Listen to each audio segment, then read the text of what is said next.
Baik, assalamualaikum warahmatullahi wabarakatuh. Waalaikumsalam warahmatullahi wabarakatuh. Waalaikumsalam warahmatullahi wabarakatuh. Selamat pagi adik-adik, bagaimana kabarnya hari ini? Alhamdulillah baik, Bu. Baik, pada perkuliahan pagi ini saya akan menampilkan sebuah gambar dan kalian akan memperhatikannya. Sebentar, saya share screen.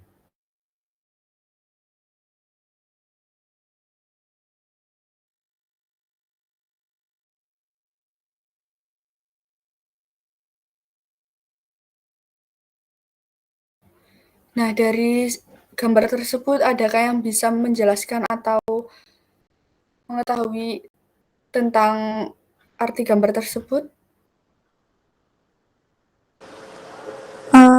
Kalau menurut saya ya, Bu, itu kan di gambarnya kan ada gambar coronavirus tuh, Bu. Nah, gara-gara maksudnya penyebabnya coronavirus itu bisa menyebabkan kematian banyaknya tenaga kesehatan itu mengurus kayak kematiannya gitu, Bu. Kalau menurut saya begitu. Baik, betul sekali. Karena coronavirus tersebut itu kan menular, jadi makanya tenaga kesehatan memakai APD dan pemakamannya pun di peti. Nah, setelah ini saya akan menampilkan sebuah video yang harus kalian perhatikan, dan setelah itu akan saya beri beberapa pertanyaan untuk kalian, jadi diperhatikan dengan baik ya.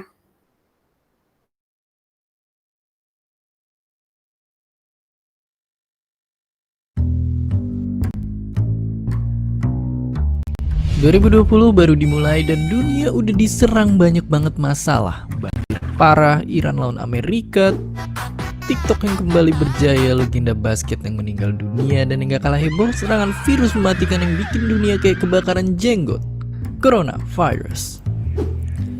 Sampai saat video ini dibikin udah ada ratusan orang meninggal dari ribuan pasien yang ketularan yang udah nyebar ke puluhan negara dan masih akan terus nambah. Oke, pertanyaannya, jadi sebenarnya seberapa bahayakah virus ini? Singkatnya, virus yang satu ini bahaya banget. Karena bayangin, saat ini belum ada antivirus buat nyembuhin penyakitnya. Artinya, mereka bisa leluasa nyerang badan kita tanpa perlawanan. Ya, gampangnya mereka itu kayak parasit. Bukan yang nipu-nipu biar keluarga bisa tinggal di rumah bagus, tapi biar sederhana bisa kita anggap kayak gitu. Wabah virus yang masuk ke tubuh manusia nipu sistem imun kita biar nggak nyerang diri mereka. Mereka masuk ke sistem pernapasan kita dan dalam kasus yang parah nyebabin radang di kedua paru-paru kita. Dan orang-orang yang dari awalnya emang kondisinya nggak sehat bakalan ada potensi meninggal. Tapi dari mana virus ini sebenarnya datang? Jadi awalnya virus ini ditemuin pertama kali di Wuhan dan dipercaya menular dari hewan-hewan liar, termasuk dari kelelawar dan ular yang dijual di pasar. Virus ini lantas hinggap di tubuh manusia. Tapi nggak cuma nular dari hewan, kan yang bikin lebih serem. Sekarang virus ini juga gampang nyebar dari orang ke orang sesimpel lewat batuk atau bersin. Karena makin menggila, pemerintah Tiongkok sampai ngebatasin orang-orang di Wuhan untuk nggak boleh keluar masuk kota, biar bisa nekan persebaran virusnya. Orang-orang pintar dari berbagai belahan dunia pun ikut bantuin Tiongkok untuk terus neliti dan ngembangin obat untuk virus ini. Ngomong-ngomong soal antivirus, coronavirus bukan penyakit pertama yang jadi wabah dan infeksiin banyak orang di seluruh dunia.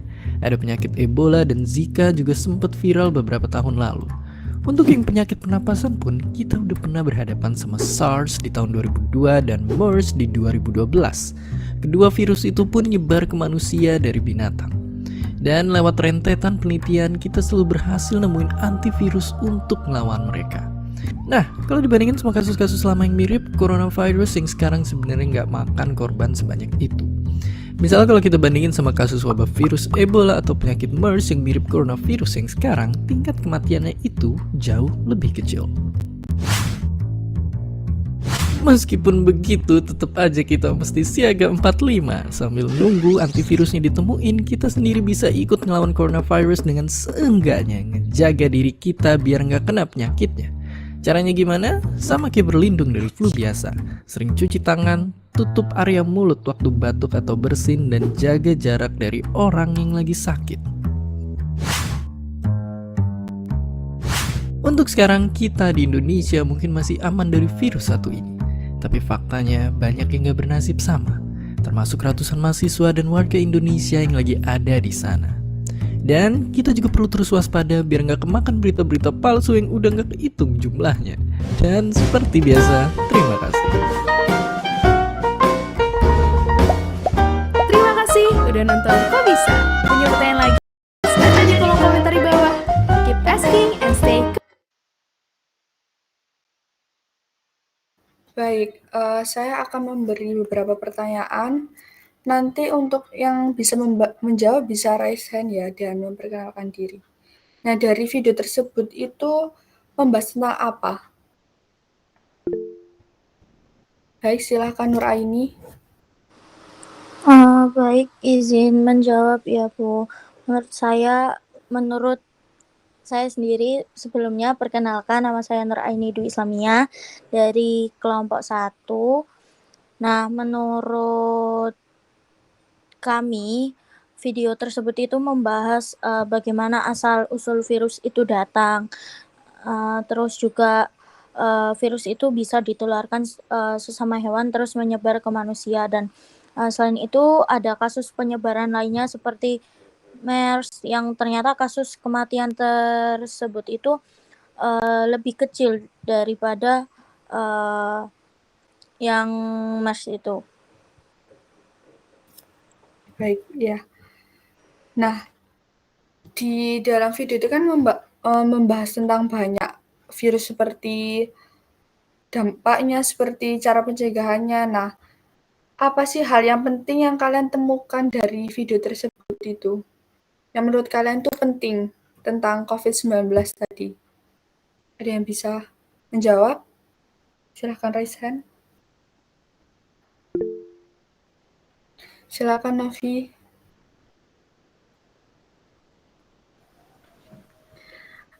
Kalau menurut saya di dalam video tersebut kan ada asal-usul virus yang ditemukan di Wuhan, dan asal-usul ini telah dipercaya menular melalui hewan liar, termasuk kelelawar, ular yang dijual di pasar-pasar tersebut. Nah, virus ini tidak hanya ditularkan melalui hewan, tetapi juga bisa menyebar melalui batu atau bersin oleh manusia. Dan hal yang terpenting di dalam video tersebut ada cara berlindung dari virus. Yang pertama, sering cuci tangan. Yang kedua, tutup mulut ketika bersin. Dan yang ketiga, jaga jarak dari orang yang lagi sakit. Ya benar, jadi yang cara berlindung tadi ada 3M yang udah sering kalian temukan pastinya ya.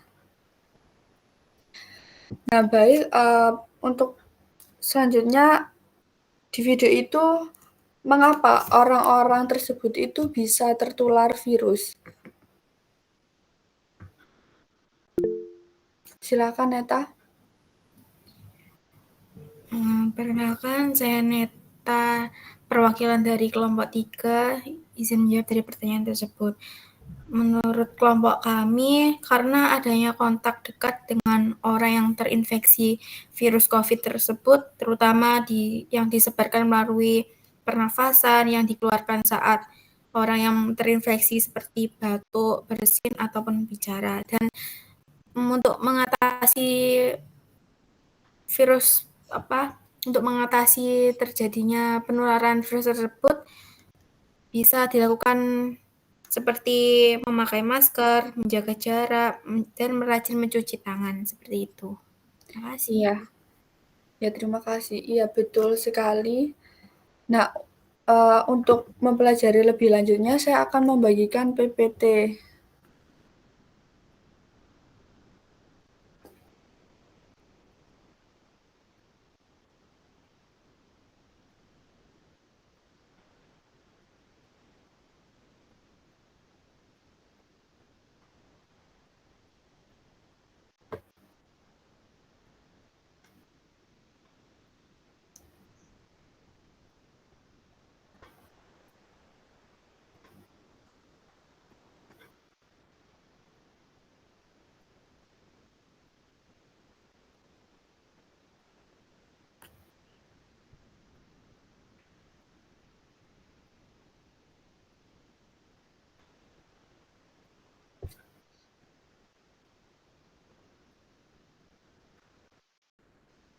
Nah, di sini.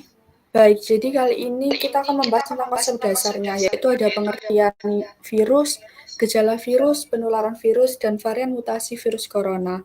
Lalu dampaknya juga ada 4 dampak, yaitu dampak terhadap kesehatan, terhadap ekonomi, terhadap pendidikan, dan terhadap sosial dan budaya. Lalu ada juga upaya pencegahan dan pengendalian wabah pandemi virus COVID-19. Nah, apa sih virus corona itu? Pasti kalian udah tidak asing dengan virus corona. Virus corona juga virus yang menyebabkan terjadinya infeksi saluran pernapasan atas. Jadi penularannya pun juga lewat seperti contohnya air liur. Maka dari itu kita juga melakukan pencegahan yang ada 3M, yaitu memakai masker, mencuci tangan, dan menjaga jarak. Lalu ada gejala virus. Nah, ini yang perlu diperhatikan. Kalau kalian terkena virus corona, hidung kalian berair, sakit kepala, batuk, sakit tenggorokan, demam, merasa tidak enak badan, dan hilangnya kemampuan indera perasa dan penciuman. Jadi kalau kalian makan terus tidak terasa rasa makanannya, nah itu tuh adalah gejala virus corona.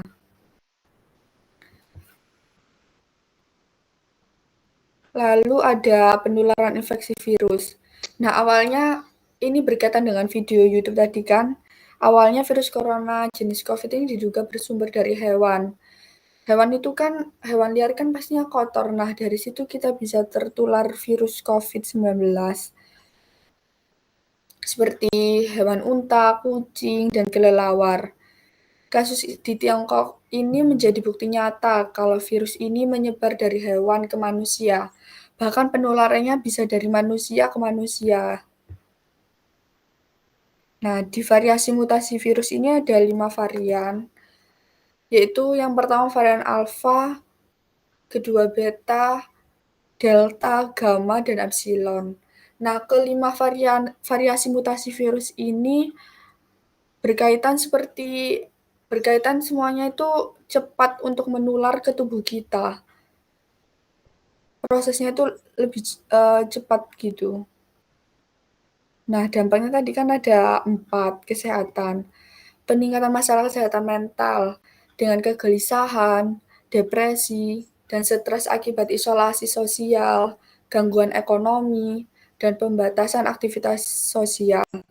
Keterbatasan akses terhadap layanan kesehatan mental juga menjadi masalah serius. Nah, untuk yang dampak ekonomi, seperti penutupan bisnis, penutupan perjalanan, dan lockdown menyebabkan berkurangnya produksi dan konsumsi barang dan jasa yang berdampak pada pengurangan pendapatan individu dan perusahaan. Jadi, adanya virus corona ini juga berdampak pada ekonomi. Banyak orang yang kesusahan mencari nafkah karena kan di waktu virus kan kita tidak boleh berkeliaran, tidak boleh berjualan juga karena adanya ekonomi itu, maka dari itu ekonominya jadi rendah begitu. Nah, yang ketiga ada dampak pendidikan. Siswa latar belakang ekonomi rendah atau daerah terpencil mungkin menghadapi aksesibilitas yang lebih rendah terhadap teknologi yang diperlukan untuk pembelajaran jarak jauh. Ini karena adanya pembelajaran jarak jauh, pastinya kan kita melakukan pembelajaran dengan daring atau melewati HP atau laptop. Nah, daerah terpencil ini kan lebih seringnya koneksinya atau jaringannya sering hilang, maka dari itu dampaknya juga terhadap pendidikan. Lalu yang keempat ada sosial budaya, pertemuan sosial, dan lockdown telah mengubah cara kita berinteraksi dan menikmati budaya kita. Festival, acara olahraga, dan pertemuan besar lainnya telah dibatalkan atau ditunda, mengganggu tradisi dan identitas budaya masyarakat. Lalu upaya pencegahan, ada mencuci tangan, menjaga jarak, memantau perkembangan COVID-19. Nah, dari memantau perkembangan COVID-19 ini kita juga harus waspada mana berita yang hoax dan berita yang benar. Lalu nomor 4 ada menerapkan protokol kesehatan. 3M tadi, yaitu mencuci tangan, memakai masker, dan menjaga jarak. Nah, dari PPT saya ini apakah adakah pertanyaan atau mungkin belum ada yang belum jelas yang telah saya jelaskan?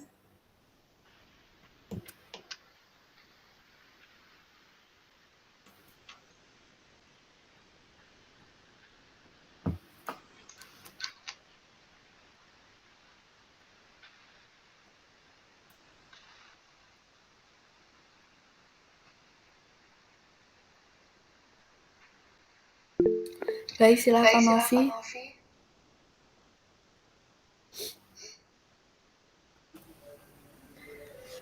Sebelumnya perkenalkan, nama saya Novi Dewi Anggraini.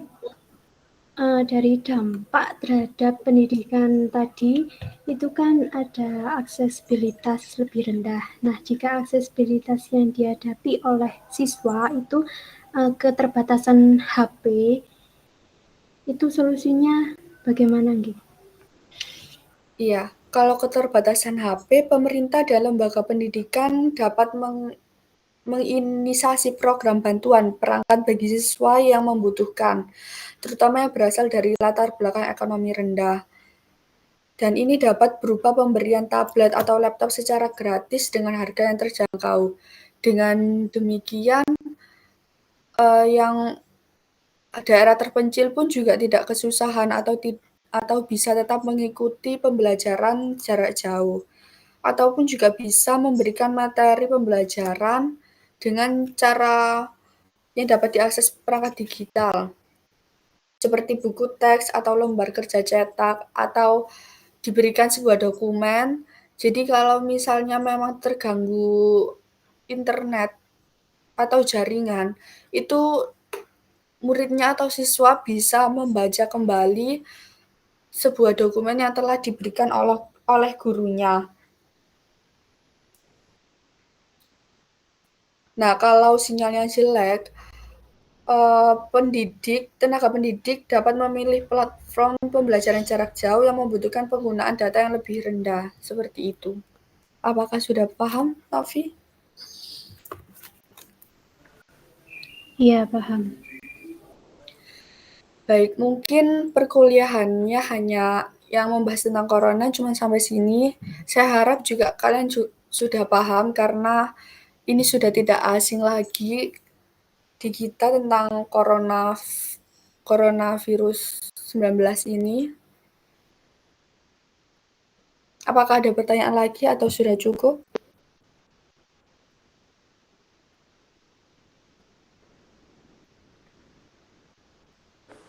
Sudah cukup, Bu.